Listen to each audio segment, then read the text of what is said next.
ఎన్నో ఆశలతో బడ్జెట్ కోసం ఎదురు చూసిన మధ్యతరగతికి నిరాశ ఎదురైంది. వికసిత్ భారత్ అంటూనే డల్ బడ్జెట్ ను ప్రవేశపెట్టింది. కర్తవ్య పథ్ అంటూనే ఖర్చుల విషయంలో కన్నెర్ర చేస్తుంది. ఈ బడ్జెట్ లో మిడిల్ క్లాస్ కు ఎటువంటి పెద్ద ట్యాక్స్ ఊటలేదు. పెద్దపాటి ఆదాయ పన్ను స్లాబులలో సందర్భీకృతమైన ఊట కూడా కనిపించలేదు. అటు స్టాక్ మార్కెట్ లో సంస్కరణలు తెస్తామని ప్రకటిస్తూనే స్టాక్ మార్కెట్ కుప్పకూలే విధంగా బడ్జెట్ ప్రతిపాదనలు సాగాయి. వికసిత్ భారత్ లక్ష్యంగా గ్రామీణ ఆర్థికాన్ని బలోపేతం చేస్తూ యువత, మహిళ, అన్నదాతలకు అత్యధిక నిధులు కేటాయిస్తారని ఆశించగా నిరాశ ఎదురైంది.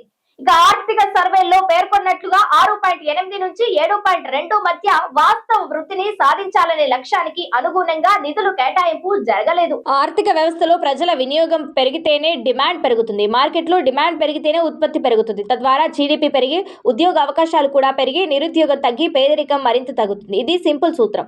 మరి వినియోగం పెరగాలంటే పన్నుల విధింపులో ఉపశమనం ఉండాలి. పన్నులు తగ్గాలి. పన్నుల హేతుబద్ధీకరణ జరగాలి. కానీ పన్ను స్లాబుల్లో ఎలాంటి ఓటా లభించలేదు. తగ్గకపోగా పెట్టుబడులను ప్రోత్సహించే మూలధన మార్కెట్లు ఆశలకు కొత్త బడ్జెట్ పూర్తి విరుద్ధంగా ఉంటూ వినియోగదారులను నిరాశను కలిగిస్తుంది. ఈ బడ్జెట్ మదుపర్ల ఆశలను పూర్తిగా తుంచివేసి మార్కెట్ సెంటిమెంట్లను మరింత దెబ్బతీసింది. అంటే బడ్జెట్ ప్రతిపాదనలు మార్కెట్ కు నచ్చలేదు అని అర్థం. పన్ను వసూళ్లలో సాంకేతికత, హేతుబద్ధీకరణ తీసుకురావడం ద్వారా ఆదాయాన్ని పెంచుకోవాలి తప్ప అధిక పన్నులు వేసి కాదు. తెలంగాణ రాష్ట్రానికి గుండు సున్నా మిగిలింది. తెలంగాణను $3 ట్రిలియన్ ఆర్థిక వ్యవస్థగా తీర్చిదిద్ది వికసిత్ భారత్ కు వెన్నుదన్నుగా నిలుస్తామని, రాష్ట్రానికి ప్రగతి రెక్కలు తొడిగి లక్ష్యాన్ని సాధించడానికి తమకు అవకాశాలు ఇవ్వాలని కేంద్రానికి రాష్ట్ర ప్రభుత్వం వివిధ ప్రతిపాదనలు చేసింది. వాటిపై సీఎం రేవంత్ రెడ్డి ఇప్పటికే పలు సందర్భాల్లో ప్రధాని మోదీ సహా కేంద్ర మంత్రులకు వినతి పత్రాలు అందజేశారు.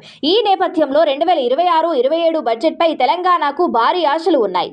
అయితే రాష్ట్ర ప్రతిపాదనలను కేంద్రం పెడచెవిన పెట్టింది. దాదాపు 1.2 లక్షల కోట్ల విలువతో తెలంగాణ రాష్ట్రం ఈ నూతన బడ్జెట్ కోసం కేంద్రానికి చేసిన ప్రతిపాదనలు ముఖ్యమైనవి.